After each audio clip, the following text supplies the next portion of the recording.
ayya. Rayuwa ba ta da tabbas yan uwa na mai rayuwa banda adawa yan uwa na mai haƙuri da rayuwa domin akwai ƙarshen ta mutuwa ba ta kyala kowa ku zo ku ji wannan yau gamu gobe wannan mufa duk ku ji wannan dan adam baya tuna mutuwa sai rayuwarsa sai kaga yana ta rayuwa kamar ba mutuwa cuci wannan zalunci wancan sannan ya ji daɗi bai tuna kowanne lokaci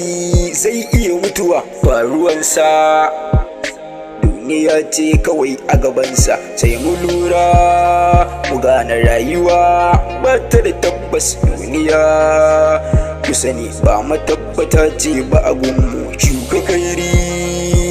ka girbi kairi wannan life shi yasa nake faɗa mana ku zo mu ba Allah dan a yanzu na gane rayuwa ba ta da tabbas dan uwanmu Usman ya rasu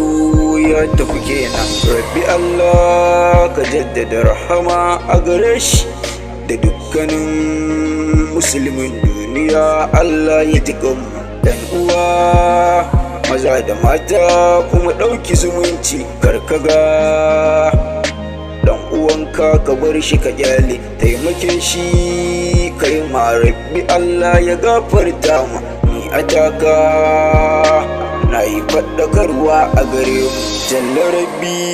ka sa mutuwa ta zama hutu a gare mu jalla rabbi ka sa mutuwa ta zama hutu a gare mu jalla rabbi ka sa mutuwa ta zama hutu a gare mu jalla rabbi ka sa mutuwa ta zama hutu a gare mu amin dan